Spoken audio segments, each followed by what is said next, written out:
성부와 성자와 성령의 이름으로 아멘. 우리를 항상 사랑하시고 보살펴 주시는 하느님 아버지, 어느덧 한 해도 저물어 갑니다. 11월 위령 성월을 맞고 오늘은 바로 위령의 날입니다.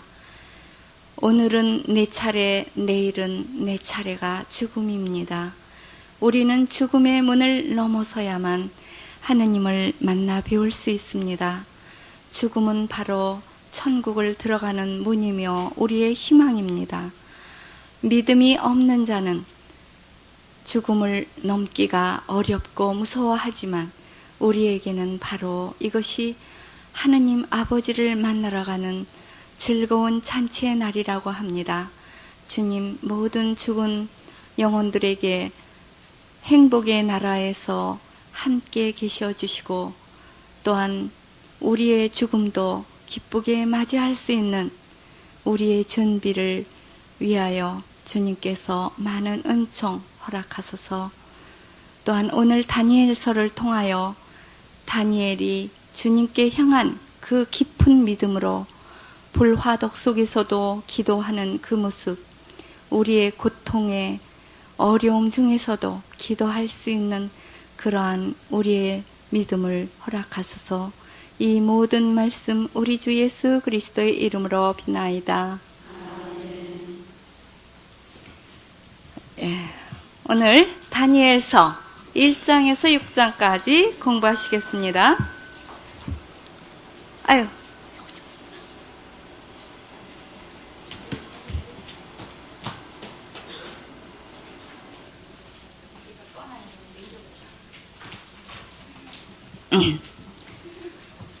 예, 오늘 다니엘서 1장에서 6장까지 어떻게 읽어보시니까 어떠세요? 아주 재미있죠? 이건 굉장히 환상적이고 꿈에 대한 그런 얘기가 되겠습니다. 그래서 이거는 역사적인 설화인데요. 학가딕 미드라시에 들어가요. 그래서 이제 오늘 다니엘서를 공부하기 전에 제가 정정해야 될 말씀이 있어요. 제가 쭉 이제 이런 테이프 나온 거 들어보고 그런데 이제 어떤 분이 발견을 하셨는데 아무도 얘기를 안 하시는데 한 분이 얘기를 하셨어요. 7집의 성문서 7집의 3번 7집의 3번 애가 바룩 써 있죠? 거기에 맨 끝머리에 성지순례 얘기가 나오죠.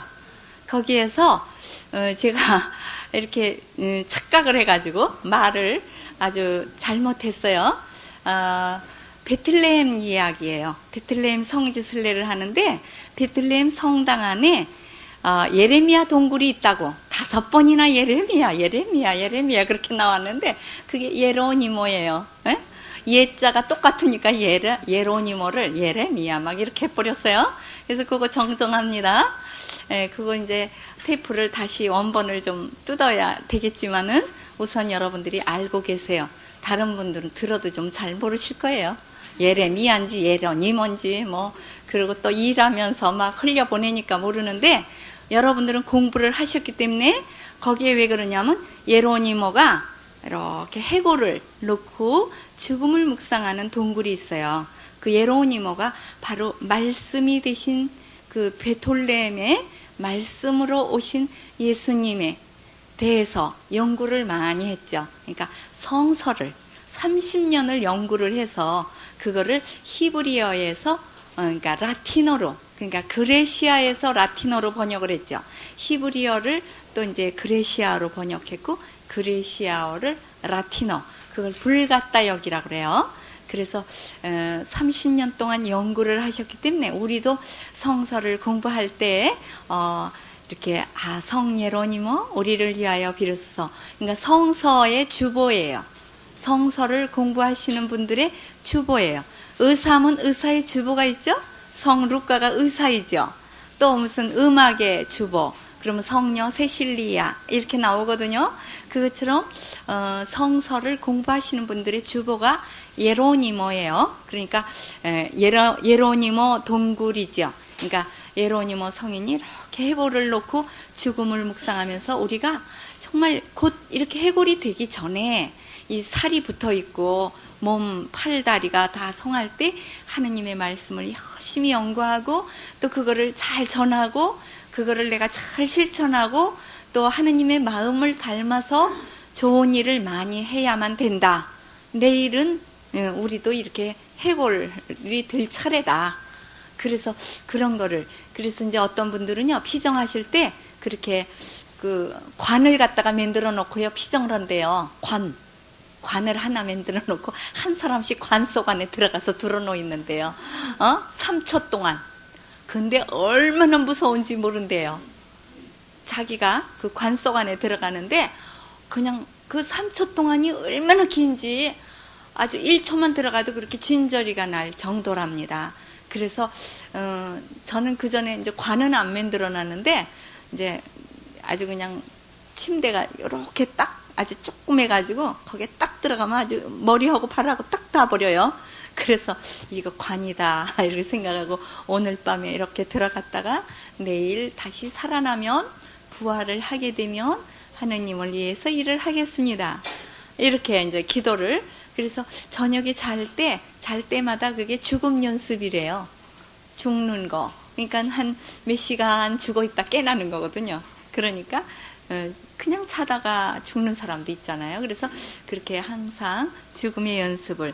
성 예로니모가 그런 동굴, 베틀레헴 성당 안에 있는 예로니모 동굴에서 그렇게 말씀을 잘 묵상하고 그렇게 기도를 많이 한 것을 우리에게 보여주는 것입니다. 그래서 여러분들 성서 읽기 전에 꼭 성 예로니모 우리를 위하여 비르소서 그렇게 하시고 하면은 또 많은 은총을 주실 거예요. 예, 그리고 이제 오늘은 11월 2일 추사희망 연령의 날이죠. 위령의 날. 어제는 이제 모든 성인의 날이었어요. 그래서 모든 사람들이 정말 다 성인이 될 수 있습니다. 우리 영세를 받으면 성인이에요.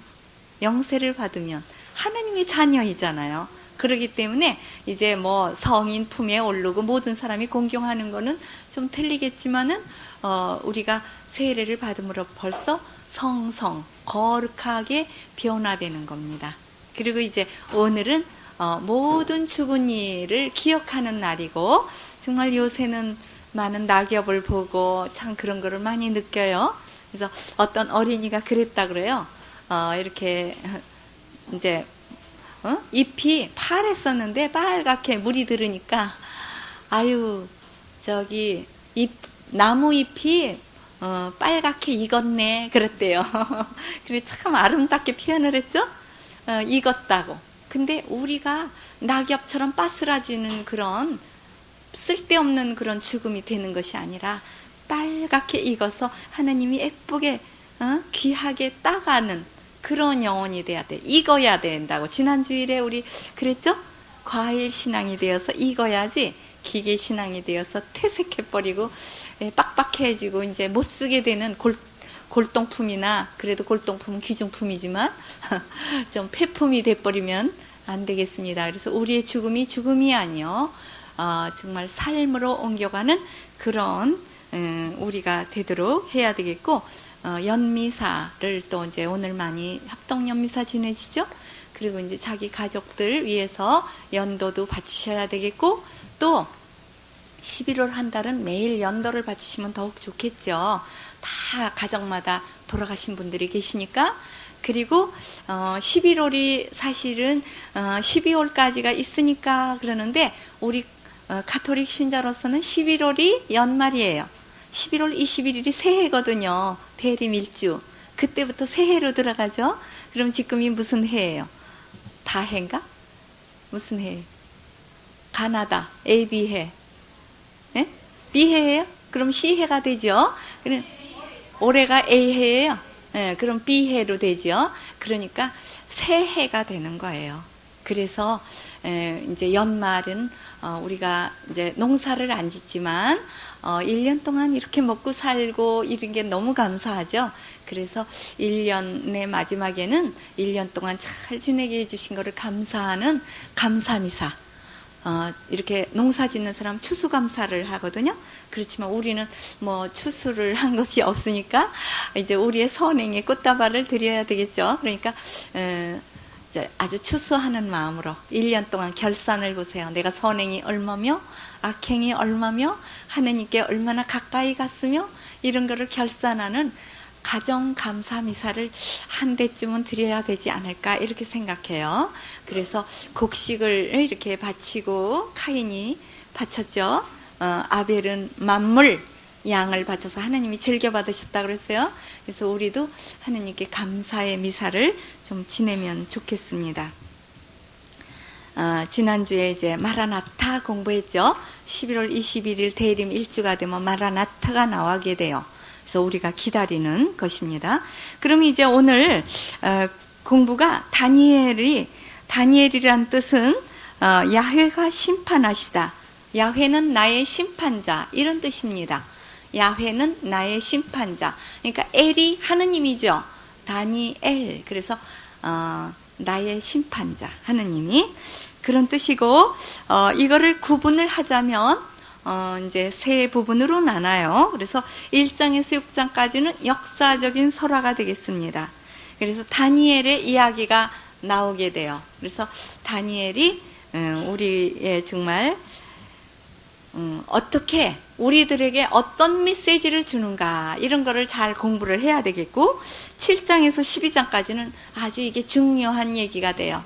이거는 예언적인 묵시 그러니까 앞으로 일어날 이야기를 해준 거예요. 근데 제일 중요한 이야기 앞으로 일어날 이야기 중에 뭐가 제일 중요하죠? 종말이죠. 그러니까 메시아의 도래 메시아는 벌써 오셨잖아요. 그러나 이게 구약이니까 구약 시대에는 메시아가 오시면 아주 끝인 줄 알지만 이제 메시아가 오시고도 우리는 벌써 2000년이 또 됐죠. 그러니까 메시아가 오셔가지고 이제는 또 재림을 우리는 기다립니다. 그러니까 초림, 재림. 그리고 우리 마음에 매일 오시죠. 이거는 아주 매일 우리와 함께 살러 오시는 거예요. 우리가 마라나타 영성체로 나가면서 그러면 주여 어서 오소서 그럼 예수님이 딱 우리 마음에 오셔서 함께 살기를 원하시러 오시는 거죠. 그래서 우리는 뭐 재림을 기다리면서 예수님과 함께 지금 벌써 살고 있는 것입니다. 이거 참 재밌어요. 우리가 좀 아리송해요. 하는 예수님께서 벌써 오셨고 구원 사업을 완성하셨어요.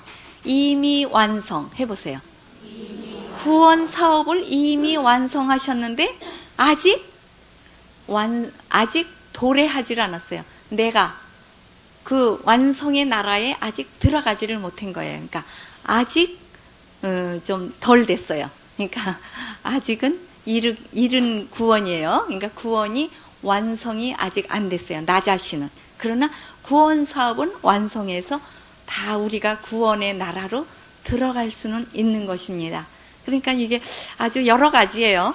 예수님이 재림한 거를 기다린다. 근데 또 매일 오신다. 벌써 오셨다. 그러니까 어떻게 정신이 없어요. 아리송하고 그러는데 이제 이거는 공적인 거를 말해요. 예, 그래서 이제 재림은 모든 사람이 모인 가운데 예수님께서 오셔서 마지막 날 이렇게 갈라놓는 거죠. 선인과 악인을 갈라놓는 그런 때를 가르치는 거예요. 그래서 7장에서 14장까지는 아주 중요합니다. 마지막 때에 대한 어떠한 준비를 해야 될까 이런 얘기가 나와요. 그래서 이것은 묵시록하고 아주 또 연관이 많고 이 다니엘서는 신약과 아주 밀접한 관계를 가졌어요. 그래서 지금 신약에 가까운 때에 이걸 배우는 거예요. 그러니까 신약 준비예요, 이게. 우리는 이제 구약이 거의 종결이 되어가면서 신약으로 들어가는 그 입문을 배우게 되는 것입니다. 그리고 이제 13장에서 14장은요, 추가예요. 제2경전으로 들어가거든요. 그러니까 다니엘서 앞에 부분만 읽으시면 안 되고, 뒤에 제2경전 부분도 읽으셔야 돼요. 다음 주에는 13, 14장은 앞에 부분에 다니엘서에 있지 않고 12장까지 있는데 왜 14장이라고 그랬나? 그 13, 14장은 제2경전. 또 있죠? 구약과 신약 가운데 제2경전에 이제 또 13, 14장이 따로 나와요. 그거는 왜 다니엘서에서 띄어서 또 제2경전으로 갔다가 넣어놨나 하면 왜 그랬다고 그랬죠? 제2경전은 히브리어로 쓰여 있지 않고 히라버로, 그레시아어로 쓰여 있기 때문에 이스라엘 사람들, 유태인들이 이거는 성경이 아니다. 히라버로 된 거는 성경이 아니다.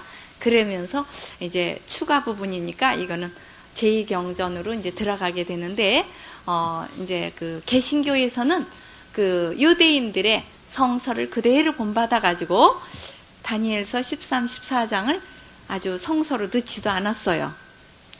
그러니까 개신교 신자의 성경에는 제2경전이란 없어요.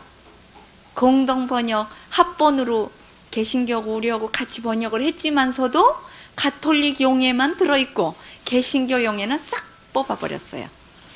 그리고 저기 그 7권, 그러니까 토비트, 유딧, 또 마카베오 상하, 또 거기 지혜서, 집회서, 또 하나가 뭐죠? 바룩서. 그렇게 7권은 제2경전인데 우리 가톨릭 용에만 들어있고 개신교 용에는 없습니다.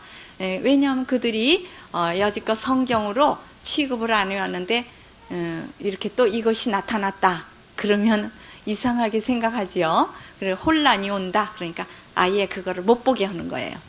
가톨릭에는 다 보지요. 그래서 어떤 사람 보고 싶어서 가톨릭용을 사다가 집에서만 봐요. 이제 교회 나갈 때는 또 개신교용을 들고 나가고, 그리고 아예 공동 번역을 보지도 않아요. 그리고 옛날 가라사대 뭐 이런 거 옛 글로 된 거를 그대로 많이 외웠기 때문에 우리도 왜 옛날에 하늘에 계신 우리 애비 신자여 이거 외우다가 하늘에 계신 우리 아버지, 그러니까 어떻게 반토막 말 같고 이상해요. 그래가지고 참 이상하다. 그래가지고 잘 외워지지 않았죠. 그것처럼 그 사람들은 성경을 너무 많이 외웠는데 이게 바뀌면 아주 좀 혼란이 온다. 옛 성경으로 많이들 보는 데가 더 많아요. 공동 번역으로 보는 사람은 그만큼 개혁파지요. 좀 앞선 진보적인 그런 사람들은 이거를 참 들으면 즉시 알 수 있는데 왜 이 한글을 옛날 고어로 읽습니다. 가라사대가 뭐예요? 가라사대. 그건 아이들이나 저 가라사대 왈 하면서 저기 그 게임에는 나오지만 가라사대가 말씀하시기를, 말씀하셨다 이런 뜻인데 요새는 뭐 가라사대 이런 말은 안 하지요. 그래서 이 다니엘서는 BC 175에서 164년대에 일어난 이 얘기인데 여기에 쓰여진 배경으로는 또 틀려요. 아주 고전이에요. 그러니까 여기에 쓰여 있는 말은 빗대서 쓴 거예요. 이렇게 비유를 해서. 왜냐하면 그 시대의 왕의 이름을 그대로 거기다가 써다 놓으면은 박해를 받을까봐.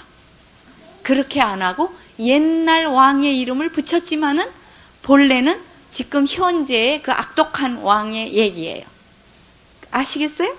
그러니까 BC 175년에 쓰여졌는데 그 시대의 것을 쓰지 않고 그 전에 몇백 년 전의 얘기처럼 말하자면 옛날 얘기처럼 꾸며대서 만들었어요. 그러니까 네로 황제를 그냥 네로 황제 그러면 안 되죠. 그러니까 666 이렇게 묵시록에 쓴 것처럼 그 묵시록이 네로 황제 그 다음번에 바로 쓰여진 성서거든요. 그런데 그렇게 쓴 것처럼 이 다니엘서도 마찬가지로 이렇게 오래된 얘기처럼 써였어요. 그러니까 역사전 배경이 BC 600년에서 200년까지의 여러 나라가 이렇게 변동을 하거든요. 이게 이제 우리 자세히 배워요.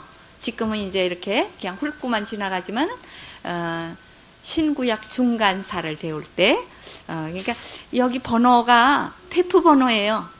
이게 이제 9집에 5번이다 그 말이에요. 그래서 이상하다. 1, 2, 3, 4, 5, 6, 7, 8, 10까지 됐는데 또다시 1번으로 가고 왜 그러나. 그럼 제가 그거 혼란이 올까봐 안 써드렸는데 테이프 하시는 분이 이렇게 해놔야 테이프를 들으면서 여기 테이프 9집에 1번이구나 5번이구나 이거를 알면 더 좋겠다 그래요. 그래서 그래 여러 사람의 말을 참조해야 되겠구나. 그래서 제가 또 번호를 쓰는 겁니다. 그래서 이게 무슨 번호인가 그러시죠? 이제 9집이 이제 구약의 마지막 번호예요. 그래서 이제 오늘 또 8집이 나왔고요. 8집이 이제 지난번에 9월 달에 끝났는데 이제서야 나왔어요. 한 달 만에. 네, 그리고 역사적인 배경으로 BC 600년에서 200년까지 여러 대제국들이 일어났다 없어졌다 일어났다 없어졌다 그래요. 그거를 다 꿈으로 환상으로 보게 됩니다. 예, 저도 참 꿈을 잘 꾸거든요. 근데 그게 그 다음날 일어나요. 그 꿈이. 그러니까 미리 내 영이 보는 건가 봐요. 응? 그러니까 이제 미리 왜 육감이라는 게 있잖아요. 내일 일어날 일을 미리 꿈속에서 이렇게 보는 것 같아요. 그리고 이제 오늘 위령의 날이잖아요. 그래서 이제 돌아가신 분들을 많이 봤어요. 네, 꿈에. 이렇게 그냥 쭉 상을 받고 앉았더라고요. 그러니까 밥 얻어먹으려고. 죽은 분들이 우리 위령의 날, 이제 연령의 달이니까, 위령성월이니까 연도 좀 해줄래나. 그러고 식당에 와서 앉아 있는 거예요. 그러는데 밥상이 딱딱한 식탁보도 좀 이렇게 쳐 있고 좀 부드럽게 이렇게 꽃도 있고 이게 아니라 나무도 이런 색도 안 칠한 그냥 나무색이죠. 하얀 나무, 그냥 자른 나무색. 그 하얀 식탁을 쭉 식당이 그냥 뭐 몇백 명 들어가는 그런 식당이 있는데 거기에 사람들이 쭉 와서 앉아 있는 거예요. 근데 어떤 분은 밥상을 받고 어떤 분은 못 받았어요. 참 그걸 제가 위령성을 되게 되니까 어제 그러니까 그저께 밤에 꿈을 꿨거든요. 그랬는데 그렇게 밥상을 못 받으신 분들이 너무 많더라고요. 그러니까 죽은 우리 조상들이 좀 누가 밥 좀 안 갖다 줄래나 그러고 이제 식당에 와 앉았는데 연도를 아무도 안 해주면 밥상을 못 받고 옆에 사람 먹는 것만 구경하겠죠? 너무 불쌍해요. 그런데 제가 이제 우리 수도회 창설하신 신부님도 앉아 계시더라고요. 그러는데 밥상은 받으셨는데 방바닥이 차가운데 이렇게 내가 밑에를 봤어요. 우리 창설자 신부님이니까 유심하게 봤는데 방석이 없는 거예요. 물론 다른 분들도 다 방석이 없는데 어머 제가 너무 그냥 우리 존경하는 창설자 신부님이 방석도 없이 방바닥에 앉으셨네. 그러면서 제가 막 방으로 들어가서 방석을 막 찾는 거예요. 근데 좋은 비단 방석을 찾았어요. 그냥 두꺼운 거 좋은 거. 그래서 이제 얇은 것도 몇 개 또 들고 무거운 방석을 이제 우리 신부님들이 가지고 그러고 막 쫓아왔는데 신부님이 안 계세요. 사람이 싹 바뀌고 서양 사람들이 또 앉아 있더라고요. 그러니까 이제 우리 순교 하신 그 성인들인 것 같아요. 우리나라에 와서. 그러니까 우리나라에서 돌아가셨으니까 우리가 밥을 대접해야 되잖아요. 그래서 어머 이 방석을 누굴 드려야지. 그러고서는 쩔쩔매다가 꿈을 깼거든요. 근데 이제 오늘 성직자 묘소에서 용산 또 용인 거기에서 연미사가 있대요. 그래서 이제 우리 순영원에서 이제 우리 창설자 신부님 거기 용산 묘소에 계시니까 거기 오후 3시 미사에 가신대요. 용인에는 오후 2시 미사라고 그러대요. 이제 거기 그래서 미리 제가 아마 꿈을 꾼 것 같아요. 그래서 연도를 이제 계속 바쳤고 오늘 미사 때도 이제 기억하고 기도를 했습니다. 우리 돌아가신 분들을 위해서. 그러는데 이렇게 흥망성쇠 얘기에다가 돌아가신 분으로 가버렸네요. 이렇게 나라가 있어졌다 없어졌다 다 그러는 거예요. 우리도 지금은 있어졌지만 조금 있으면 없어지는 거예요. 우리도 100년 후에는 여기 아무도 없을 겁니다. 그래서 이제 새로 태어나는 아기나 있을까? 뱃속에 있는 아기는 혹시 있을지 모르지만은요. 그래서 메시아 왕국이 도래함을 여기서 알려주는 것이고 인자라는 말이 이제 7장에 나오게 돼요. 그런 얘기는 이제 다음 주에 배우겠고요. 그리고 이제 포로 생활이 이제 나오는데 사실은 이게 포로 생활 얘기를 하지만은 그 당장의 포로 생활 얘기가 아니라 아주 현재에 고통당하고 있는 그 얘기를 하는 거예요. 그러는데 어떻게 얘기할 수가 없으니까 우리가 포로 생활을 할 때 이렇게 했다. 그러면서 1장에서 이제 포로 생활을 하는데 느부갓네살 왕이 바빌론의 느부갓네살 왕이 우리나라에 침공을 해서 여호야김 3년에 그러니까 역사적인 설화예요. 역사를 조금 끌어다 붙이면서 이 얘기를 만드는 거예요. 그걸 역사적 설화라고 그래요. 하카딕 미드라시예요. 1장에서 6장까지는. 그러니까 사실적인 얘기가 아니라 역사에다가 가미를 한 교훈을 주는 얘기예요. 근데 교훈도 재미있어야만 잘 들어가니까 교훈을 붙인 거예요. 이야기로. 1장에서 6장까지만. 7장에서 14장까지는 교훈이 아니라 이거는 완전한 묵시예요. 앞으로 일어날 진정한 예언이에요. 그거는 이제 학가딕하고 예언, 페세르 미드라시하고는 좀 틀려요. 학가딕 미드라시, 페세르 미드라시, 또 이렇게 세 가지가 있었다고 그랬죠. 그래서 묵시록, 그 애가 바록서를 공부할 때 그거를 구분을 해드렸습니다. 그리고 이제 포로 생활을 하면서 귀족들의 자녀들, 왕과 왕족들이 다 끌려갔는데 그 중에서 잘생긴 사람들을 뽑았대요. 그래가지고 이제 얼마 동안 훈련을 받으면서 이제 글을 가르치는 거예요. 바빌론 말에 글을 가르치고 말을 잘 가르쳐서 왕 앞에서 시중을 두는데 말귀를 못 알아들으면 안 되니까, 답답하니까. 그러니까 아주 왕이 뭘 물어보면 착착 대답도 잘하고 왕 앞에서 글도 읽어드리고. 그러니까 우리 궁중에 들어가는 궁녀들이 글을 배우죠. 그래서 이렇게 아주 궁녀 중에는 궁체, 이 붓글씨를 쓸 때 궁체라는 게 궁 안에서 쓰는 글이라 그 말이에요. 궁체가. 그러니까 그 궁녀들이 아주 똑바른 자세로 뭐 흘림체로 쓴다든가 이런 건 안 쓰죠. 그러니까 궁 안에서는 아주 예의가 똑바르죠. 걸음걸이도 왕 앞에 서기 때문에 가만 소리 안 내고 음식을 먹을 때도 가만 먹고 아주 말씨도 부드럽게 경어 사용을 하는데도 그 중에서도 듣기에 거북살스러운 말은 다 없애지요. 우리는 그냥 되는 대로 목소리가 그냥 돼지 멱다는 소리가 나오든 말든 웃음소리도 그저 하하하하 뭐 그냥 뭐 소리를 빽 지르고 이러지만 왕 앞에 있는 궁녀들은 아주 부드럽게 이렇게 뭐 임금님의 뭐 음성은 오금이라 그러고 뭐 손은 어수라고 하고 이렇게 아주 경어 중에 경어 아주 아름다운 말로만 쓰지요. 그래서 그렇게 해야만 귀에 거스리지 않고 왕이 항상 기분이 좋아야 이제 나라를 잘 다스릴 수 있는 그 보조 역할이니까. 그래서 궁중에 있는 그 시동들을 글을 가르치는 거예요. 궁녀들도 아주 글도 배우고 뭐 여러 가지 검은고도 배우고 춤도 추고 아무튼 여러 가지 그 소임을 맡지 않아요. 궁녀 중에 예쁜 궁녀는 뭐 임금님을 이제 수청드는 그렇게 아주 모든 그 심부름을 하는 그런 거 담당을 하듯이요. 그러니까 바빌론에 끌려간 이 이제 이스라엘의 아름다운 청년들, 귀족 중에서 예쁜 사람들을 골라가 흠없이 잘생겨야 돼요. 그래서 그런 사람을 골라가지고 그렇게 했는데 그 중에 이제 그 3명의 청년이 나오죠. 다니엘과 그의 친구들, 뭐 아자리아, 또 누구죠? 하나니아, 아자리아, 미사엘, 뭐 이런 이름이 2가지씩이라 좀 혼동이 돼요. 히브리어 말로도 돼 있고 또 그레시아, 바빌론의 말로도 이렇게 되어 있기 때문에 좀 혼동이 되는데 그런 그 청년들이 굉장히 아주 지혜가 몇 배라 그러죠? 다른 술객과 점술가 이런 사람보다 10배. 그게 뭐예요? 성령의 은총을 받은 사람은 공부를 안 해서도 지혜가 10배가 된다 그 말이에요.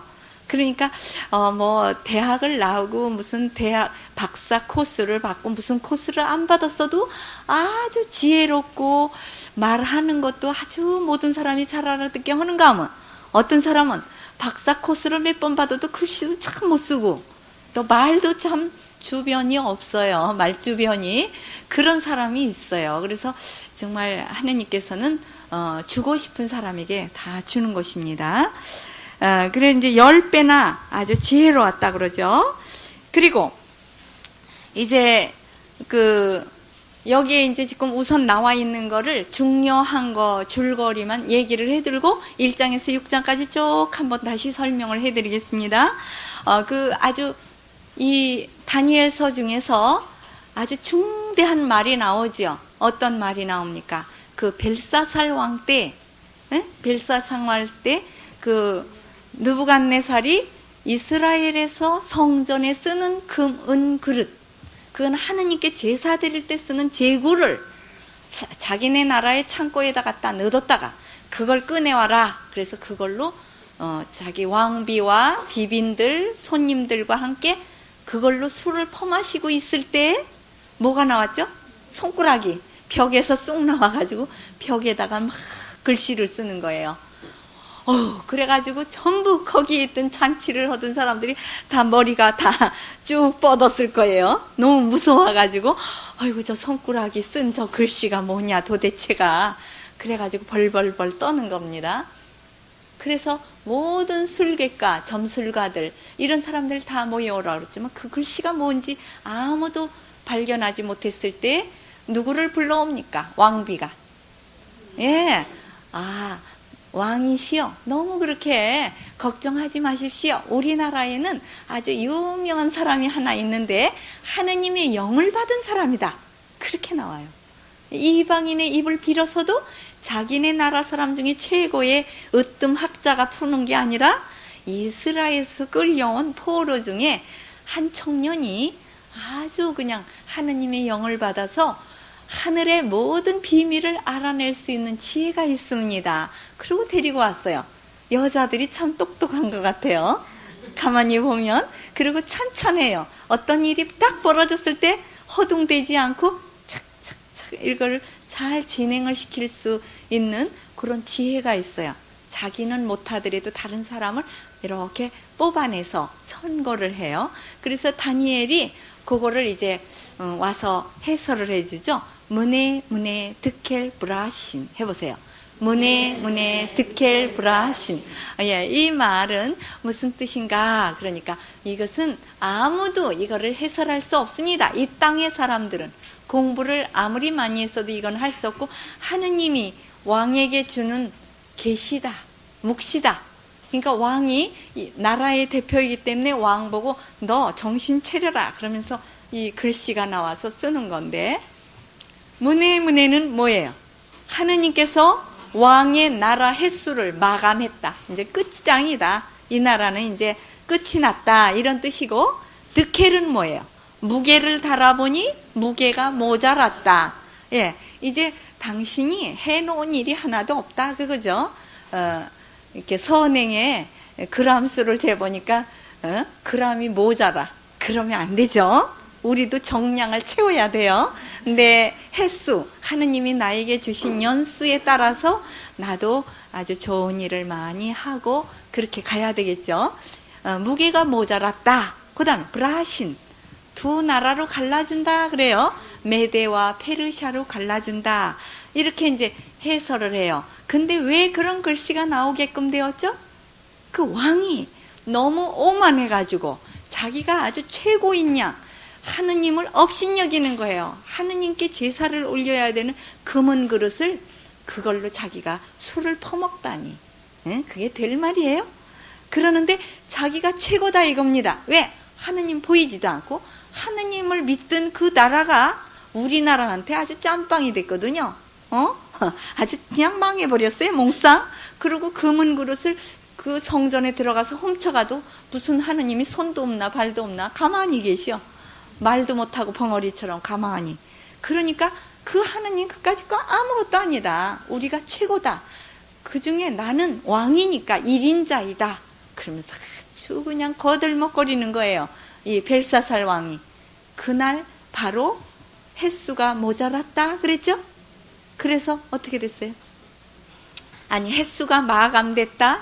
그리고 무게는 모자랐다.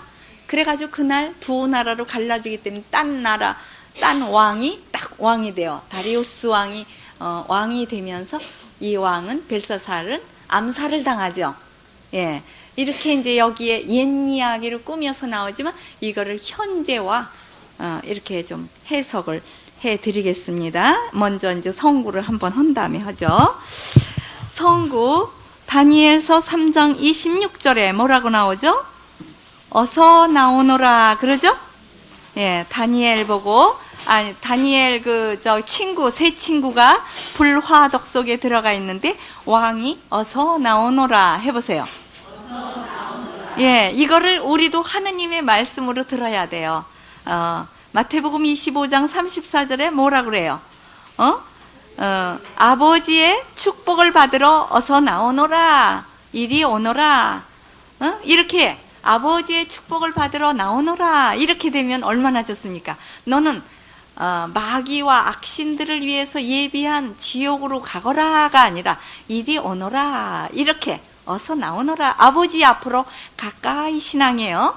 가까이 나오너라. 이런 말을 들으려면은 바로 마태복음 25장 40절을 잘 해야 돼요. 그게 뭐예요? 가장 보잘것없는 사람 하나에게 해준 것이 바로 나에게 해준 것이다. 그거를 잘 실천한 사람에게 하나님께서는 아버지의 축복을 받는 나라로 어서 나오너라 이렇게 얘기를 합니다. 그래서 얼마나 이게 아름다운 음성이 될지 하나님의 음성을 우리가 잘 듣도록 해야 되겠죠? 그 다음 다니엘서 6장 11절에는 뭐가 나와요? 하루에 3번씩 이 다니엘이 기도를 했죠? 어디를 향하여? 예루살렘 성전을 향하여 하루에 3번씩 기도를 했어요. 그래서 이제 짝성경은 신약 성경에는 데살로니가전서 5장 17절 읽어보세요. 늘 기도하십시오. 그렇게 나오죠. 예, 항상 기뻐하십시오. 늘 기도하십시오. 어떤 처지에서든지 감사하십시오. 그게 나오죠. 이거를 아주 많이 자기 그 가정에 가훈으로 삼는 분이 많아요. 늘 기도하십시오. 늘 기도할 때 그 가정이 항상 화평할 수 있죠. 예, 그렇습니다. 그리고 다음 주 공부는 이제 다니엘을 끝마쳐요. 7장에서 14장까지 읽어오세요. 그래서 우리 성경 카드가 아주 모자이크처럼 아름답게 색칠을 해서 거의 다 읽어가요. 이제 다니엘 다 읽었고 이제 2가지만 남아요. 구약 성서 중에 뭐가 남은 건? 마카베오 하악권. 요거 이제 한 권씩 한 주씩 이렇게 배우면 구약이 완전히 공부를 하게 됩니다. 그리고 이제 총 이스라엘 전체 역사 1시간, 그 다음에 신구약 중간서 1시간, 그럼 구약이 끝마치게 되는 거예요. 아주 구약의 대단원이 정말 문을 닫는 것입니다. 그러면서 새로운 문, 신약의 문이 열리게 되는 거죠. 그러면 이제 1장씩 현재 얘기와 비교를 해서 이 역사적인 설화는 뭐를 얘기하는 것인가 이걸 알려드리겠습니다. 이거는 역사적인 설화이면서 옛 이야기를 하는 것처럼 했지만 현재에 뭘 지켜라. 그걸 거기 교훈을 하나씩 넣어드려요. 교훈. 무슨 교훈이냐 하면요. 1장에는요. 그 다니엘과 그 친구들이 궁중에 뽑혀 들어가는 얘기가 나오죠. 그러면서 뭘 먹어라 그럴 때 이 사람들이 그 음식을 안 먹습니까? 부정한 거, 부정한 음식. 그 바빌론에 있는 궁중 음식은 뭐가 나오느냐 하면 가리지를 않거든요. 이스라엘 사람들은 레위기에 보면은 정한 음식, 부정한 음식이 나오죠. 정, 부정 해보세요. 예, 이거는 뭐 거짓을 부정 이게 아니라 정결한 거냐 더러운 것이냐 이걸 말해요. 그래서 이스라엘 사람들이 깨끗한 음식을 먹는 거를 코셔 음식이라고 그랬죠. 코셔 음식 해보세요. 깨끗한 음식이다 그 말씀입니다. 그래서 부정한 음식은 돼지고기, 예? 그러니까 이렇게 발굽이 갈라져야 되고 새김질을 하는 짐승은 먹고 발굽은 갈라졌어도 새김질을 안 하는 거는 먹지 말아라 그랬어요. 돼지는 발굽이 갈라졌지만 새김질을 안 해요. 예. 말 같은 거는 발굽이 안 갈라졌죠. 예? 그리고 또 이렇게 새김질도 물론 안 하고 그러니까 소는 발굽도 이렇게 갈라졌고 새김질을 해요. 근데 요 성서에 있는 대로 먹으면 암이 안 걸린대요. 예. 그게 어떻게 그렇게 하느님께서 인간을 사랑하셔서 깨끗한 것만 먹어라. 더러운 거 먹지 말아라 그랬는가 모른다 그래요. 의사들이 그래요. 이거를 먹지 않으면 암에 걸리지 않는다. 그런 데는 좀 독성이 있고 또 더러운 음식을 막 먹는 거예요. 그러니까 돼지들이 막 더러운 걸 먹지요. 더운 지방에서. 그렇기 때문에 이스라엘 사람들은 성서에 그렇게 해놓지를 않으면 막 먹으면 병 걸려 죽으니까 하나님께서 성서에다 먹지 말라고 해놓은 거예요. 그럼 성서를 잘 지키니까. 얼마나 하느님이 섬세하시고 아버지처럼 자녀들을 아끼고 사랑했는가 이거를 알 수 있어요. 그래서 왜 뭘 하지 말라 자꾸 그랬는가. 우리 자녀들에게 뭐 하지 말라고 잘 그러죠. 왜 그러냐, 거기 가면 위험하다, 가지 말아라, 그거는 먹지 말아라, 그 친구하고는 가까이 가서 사귀지 말아라, 이런 말은 왜? 자녀들의 잘 되기를 원하기 때문에 그렇습니다. 그래서 이스라엘 사람들이 부정한 음식을 먹지 않게 하기 위해서 1장을 쓴 거예요. 그러니까 언제에 이런 부정한 음식을 먹게끔 했느냐 하면 그때 당시 BC 175년에서 164년 그때가 무슨 시대냐면 아주 유명한 왕, 그전에도 제가 쭉 몇 번 언급했을 거예요. 그 헬레니즘 왕국에 있어서 이제 아주 유명한 사람이라 요건 외워야 된다 그랬죠? 안티오쿠스 에피파네스 해보세요. 예, 그 사람이 그 헬레니즘 왕국의 왕인데 예루살렘을 와가지고 거기에다가 신상을 세워놨어요.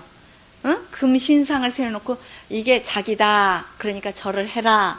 그러고는 하느님 섬기지 말아라. 그리고 이스라엘 사람들 너희들 나를 섬기는 마음으로 이 돼지고기를 먹어라. 그리고 입에다 집어넣어요.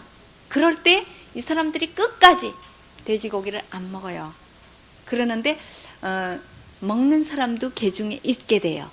그러니까 우리 목숨을 살려야 되지 않느냐, 그러고 막 받아 먹었어요.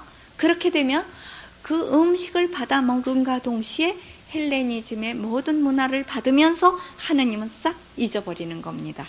그렇기 때문에 그거를 거부한 그 신앙을 잘 지키게 하기 위해서 이 다니엘이라는 소년들을 등장시켜가지고 이 사람들은 궁중 안에까지 뽑혀 들어갔는데도 절대 그 부정한 음식을 먹지 않고 야채와 빵과 물만 먹었는데도 살이 더 찌고 또 10배의 지혜를 주었다. 그러니까 사람이 이 세상에 남 먹는데 왜 나는 못 먹으랴 하고 그냥 남이 먹는 대로 막 먹어요. 그러면 그냥 막 여러 가지 오염이 돼가지고 죄를 그냥 물 먹듯이 마시게 되거든요. 그러니까 그거를 먹지 말라고 하는 교훈 문학을 주기 위해서 이렇게 궁중 이야기를, 다니엘 이야기를 1장에 쓴 거예요. 그러니까 1장의 교훈은 부정한 음식을 안 먹고 율법을 준수하는 자는 하느님이 10배의 아주 지혜를 주시고 더 살찌게 하고 더 잘 살게 해주고 또 높은 벼슬에까지 오르게 되지요. 그렇게 해주시겠다, 축복을 주시겠다, 그러면서 얘기하는 거예요. 그러니까 그때 현재 당시에 헬레니즘의 문화가 막 물밀듯이 들어오는데 그냥 거기에다가 헬레니즘 얘기를 쓰고 안티오쿠스 에피파네스가 이랬다 그러면은 혹시 그 성서를 찢어버릴런지도 모르니까 그냥 그 이야기 속을 잘 들으면서 나도 이 다니엘과 같이 착하면은 복을 받겠구나, 이거를 교훈을 주는 거예요. 그러니까 역사를 아주 몇백 년 전 얘기처럼 꾸며대서 얘기했지만 지금 현재 그때 당시의 사람은 그걸 읽으면서 요건 바로 요거 안티오쿠스 에피파네스가 이렇게 고기 먹으라 그럴 때 이렇게 거부하고 이렇게 해야 된다는 거를 말하는구나 알아요. 근데 우리는 이거를 읽으면 느부갓네살이 그랬는가 보다, 우린 그러죠. 근데 요거를 잘 연구해 보니까 그때 당시에 이것이 옛날 이야기를 조금 끌어대서, 그러니까 지혜문학은 조금 이야기를 만들 수도 있다 그랬죠. 학가딕 미드라시, 그러니까 이야기식 이런 지혜문학이에요. 그 다음에 2장은 뭘 얘기하느냐, 2장은 왕의 꿈을 해몽하는 거죠. 왕이 꿈을 꿨어요. 그런데 자기 꿈을 잊어버렸다 그러죠. 그 꿈을 잊어버렸는데 그거를 해설을 하라고 그래요. 그러니 그걸 어떻게 해설하느냐고. 아무리 지혜가 많기로서니 꿈 얘기를 해줘야 해석은 할 수 있지만 어떻게 꿈을 가르쳐 주지도 않고 꿈부터 맞춰내래요. 왜 그러냐면 이 왕이 잊어버렸어요, 그 꿈을. 그래서 그 꿈 얘기를 니네들이 맞춰가지고 해야 해석도 진짜인지 알지. 꿈도 모르면서 내가 말하면은 해석을 엉터리로 하려고 그러지. 그래서 안 된다고 막 다 죽여버리겠다고. 근데 이 다니엘이 기도를 하죠. 자기 친구들과 함께 우리 다 죽임을 당하면, 이 사람들도 제사니까 제사는 다 죽이라고 했으니까 안 되겠잖아요. 그래서 제사들을 죽임을 당할 때 우리도 죽게 되니까 우리의 생명을 구원해 주십시오. 하느님 우리에게 지혜를 주셔서 이거를 왕하게 해설할 수 있게 해 주십시오. 그렇게 얘기를 합니다. 그래서 하느님께서 그 비밀을 알려주셨어요, 이 다니엘에게. 그래서 이 다니엘이 그 꿈 해몽을 하는데 대제국이 나오지요. 무슨 꿈을 꿉니까? 임금님이 딱 이제 꿈을 꾸는데 뭐가 나와요? 예? 큰 사람이 서 있다 그랬죠? 사람이 서 있는데 머리는 순금이요. 또 가슴은 은이요. 또 배와 넓적다리는 노쇠요. 그 다음에 다리는 쇠요. 발은 2개가 있는데 발은 2가지로 합했어요. 뭐예요? 쇠하고 옹기흙. 이렇게 항아리 만드는 그 흙 2가지로 섞여 있었습니다. 그랬는데 어디선가 돌멩이 하나가 날아오더니, 이렇게 누가 치지도 않았는데 그 돌멩이가 이렇게 그냥 날아오더니 그 사람을 치니까 전부 산산조각 부서졌는데 그 돌멩이는 점점 커져서 큰 산을 이루었다. 그게 꿈입니다. 그러면서 해설은 이러합니다. 그래서 해설을 얘기해줘요. 그 순금은 머리는 뭐냐? 바로 임금님의 나라 바빌론입니다. 그 다음에 쇠는 뭐예요? 가슴으로 된 노쇠라고 그랬죠? 아니, 은은 메대요. 그 다음에 또 노쇠로 된 것은 페르시아요. 쇠는 이제 알렉산더가 이제 쳐들어와서 헬레니즘 왕국이에요. 쇠. 근데 이 알렉산더가 죽고 아들이 없었기 때문에 여러 나라로 갈라주지요. 그러니까 2발이 옹기흙으로 되니까 4나라가 되지요. 그래서 그거는 뭐냐? 이제 그런데 여기 성경에는 이제 2가지 왕국만 나오게 돼요. 옹기흙과 섞인 쇠. 이거는 이제 그 알렉산더가 4명의 장군한테 나라를 나누어 줬는데 이스라엘과 관계되는 나라가 2나라예요. 그래서 시리아와 에집트, 그 나라가 이제 서로 이렇게 합쳐지지 않고 서로 싸우게 이렇게 되고, 그냥 아무튼 이스라엘을 전부 멸망시키고 이렇게 되는 것이다. 그러나 돌멩이 조그만 거 하나가 떨어졌는데 그것이 전부 부서뜨리고 그 돌멩이만 큰 산을 이뤘다. 이거는 이제 예수 그리스도가 오시면 메시아 왕국은 아주 산같이 커져서 영원히 무너지지 않는 이런 왕국이 되리라. 메시아 왕국, 이거를 얘기를 해주는 것입니다. 그러니까 이 왕이 어떻게 했어요? 이 다니엘한테 엎드려 절을 했어요.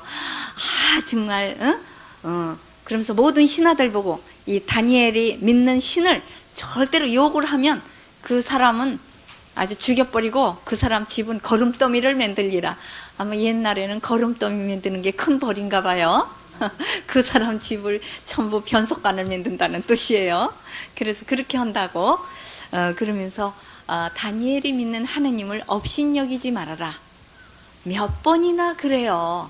참 그 다니엘이 믿는 이스라엘의 신이 위대하다는 말을 몇 번이나 하면서도 하느님은 안 믿어. 참 그게 묘한 일이에요.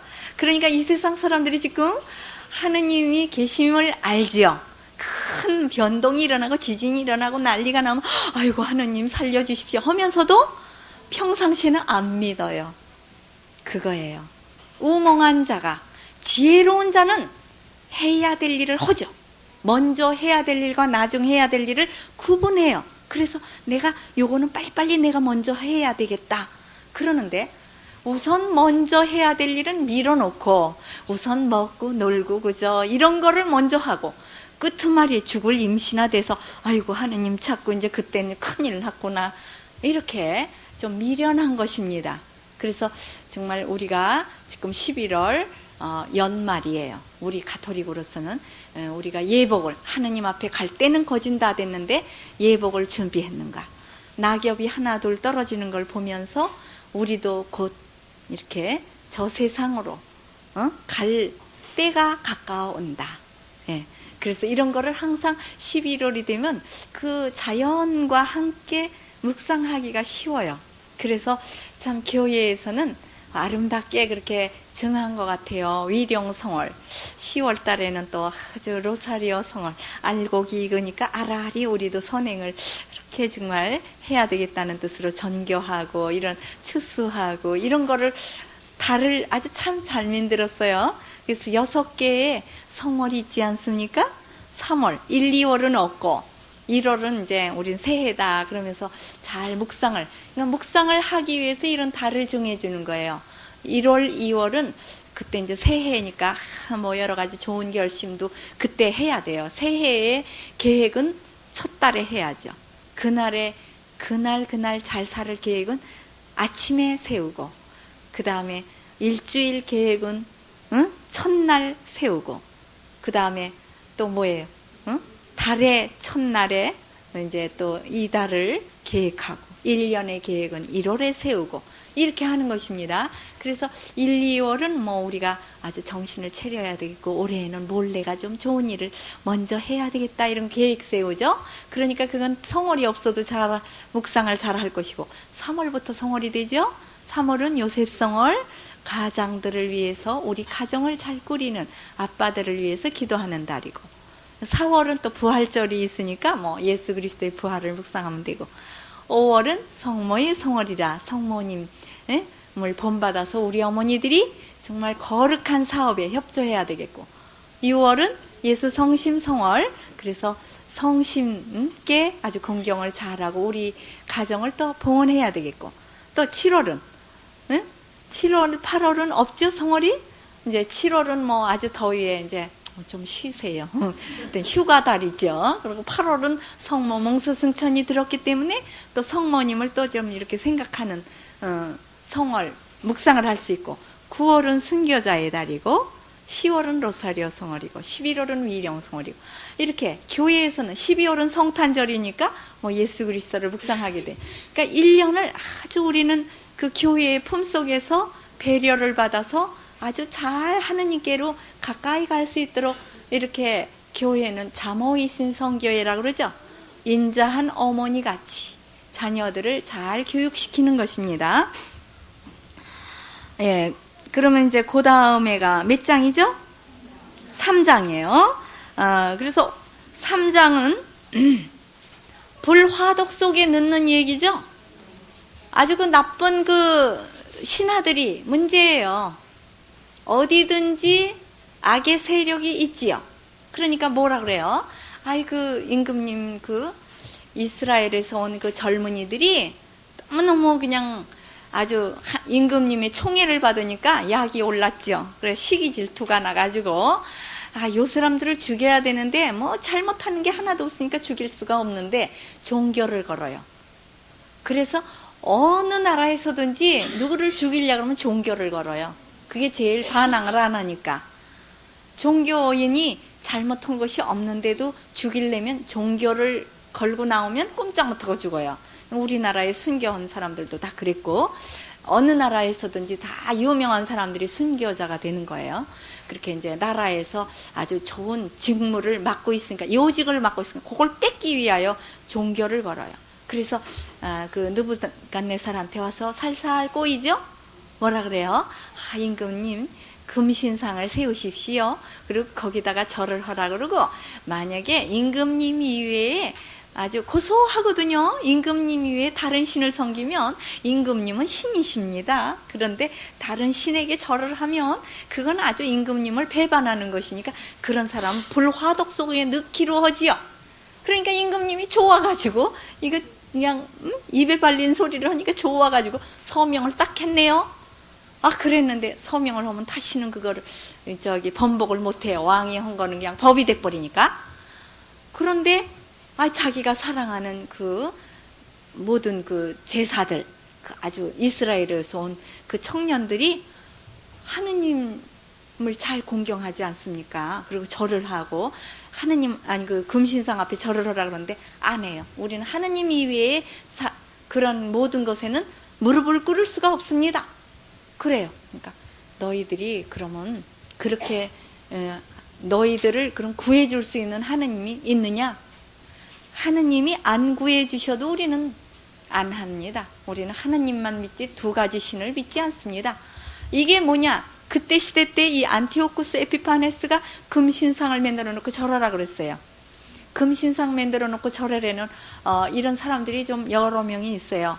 그 이제 네로 황제 다음에 오는 도미티아누스 그 황제도 황제 숭배의 사상을 그때 고취시켰거든요. 그러니까 막 자기를 신으로 승격시켜가지고 막 이렇게 하는 그 왕들이 개 중에 몇 명이 있어요. 그러는데 이 안티오쿠스 에피파네스가 그냥 아주 극악에 달해요. 왜 죽으려면은 죽을 때가 가까우면 좀 이상해진다 그러죠. 사람이 앞뒤를 분별을 못하고 그죠. 그냥 지멋대로 이제 하게 돼요. 동분서주 그냥 막 그냥 이렇게 하다가 결국 죽게 되는데 이 안티오쿠스 에피파네스가 그렇게 해놓고 그러다가 결국 이제 죽게 돼요. 근데 금신상 앞에 절하라 그랬을 때 이 사람들이 절을 하지 않지요. 그래가지고 불화독속 안에 7배로 불을 지펴라 그래서 넣었는데 넣던 사람이 다 타 죽었다 그랬죠. 그런데 임금님이 가만히 보니까 3명을 집어넣는데 어떻게 4명이 다니느냐? 그리고 4번째 사람은 신의 모습을 닮았구나 그래요. 하느님의 모습을 닮았어요. 그러니까 신의 모습은 신이 이렇게 하느님이 직접 오신 것보다 천사예요. 천사. 응? 신과 천사가 구별이 없거든요. 영이니까 영. 그래서 천사가 이제 보호로 온 거죠. 그러는데 그들을 다시 어서 나오너라 그러죠. 그래 꺼내보니까 머리카락 하나 누르지 않고 옷에서 타는 냄새도 안 났어요. 이거는 정말 그때 당시에 많은 사람들을 죽이고 막 순교를 할 에피파네스, 안티오키스 에피파네스 때 그럴 때 순교자가 불화독 속에서 건져내지는 않지만 하느님께서는 이렇게 건져낼 수 있는 힘이 있다. 그 믿음을 가져라. 그거를 말하기 위해서 이 3장을 쓴 것이에요. 그러니까 아까 2장도 꿈 해몽을 했다 그랬죠? 그 꿈 해몽을 그렇게 잘 해주는 것은 뭐냐? 앞으로 이렇게 모든 나라들은 다 나라가 서면은 무너질 때가 있다. 이거를 알려줘서 그냥 이 세상에서만 그냥 잘 살고 잘 먹고 이제 이게 끝인 것처럼 하면 안 된다. 네가 금이지만 그 다음에 또 다른 나라도 또 꼭 쓸 것이다. 이거를 알려주는 거예요. 그러니까 앞일을 잘 예비하라. 이런 거를 말을 하는 것입니다. 이제 이 3장에서는 그렇게 아주 정말 하느님께 대한 기도, 그리고 하느님께 대한 믿음의 충실성, 순수성 해보세요. 충실성. 그러니까 하나님 이외에 순수하지 못하고 2가지, 3가지 다 좋아하는 거. 이건 안 되죠. 순수하지 않죠. 진리는 하나니까 하나만을 섬겨야지 이것도 좋다, 저것도 좋다 그러면 안 되죠. 그 다음에 4장에 가면은 왕이 또 꿈을 꾸지요. 왕이 꿈을 꾸는데 나무가 나오죠. 이번에는 먼저는 사람이 나왔는데 이번엔 나무가 커다란 나무가 나오는데 그 밑에 많은 새들이 와서 이렇게 깃들였는데 뭐라 그래요? 그 나무가 얼마 있다가 어떻게 돼요? 찍어버려요. 찍어버리는데 그루터기는 나더라. 근데 이 왕이 정말 곧 죽지요. 그러나 다른 사람이 또 이제 왕이 되고 이렇게 되고 그 왕은 이제 뭐 그 장에서는 사장에서는 그 왕은 죽지는 않고 짐승이 된다 이렇게 나오는데 이건 뭐 짐승같이 돼버리면은 죽음이다 이 말이에요.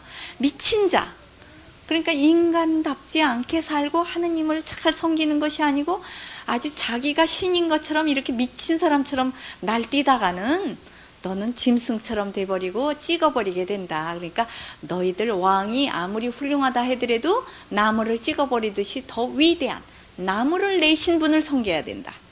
이거를 알려주는 거예요. 그러니까 그들이 이제 막 헬레니즘 왕국을 세우면서 뭐 나라들을 막 쳐부수고 그러니까 자기가 최고인 양 하지만 그거보다 더 높은 분이 계시다는 것을 깨달아라는 것을 말하는 거예요.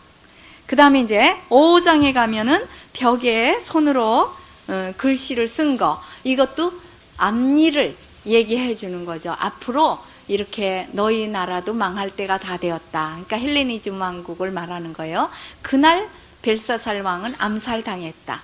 말하자면 안티오쿠스 에피파네스가 예루살렘으로 와서 모든 그냥 보물을 다 가져가고 금고 안에 있는 하느님의 돈을 가져가는 거예요. 그러다가 죽지요. 예, 영광 성하겠습니다. 영광이 성부와 성자와 성령께 처음과 같이 이제와 항상 영원히 아멘. 성부와 성자와 성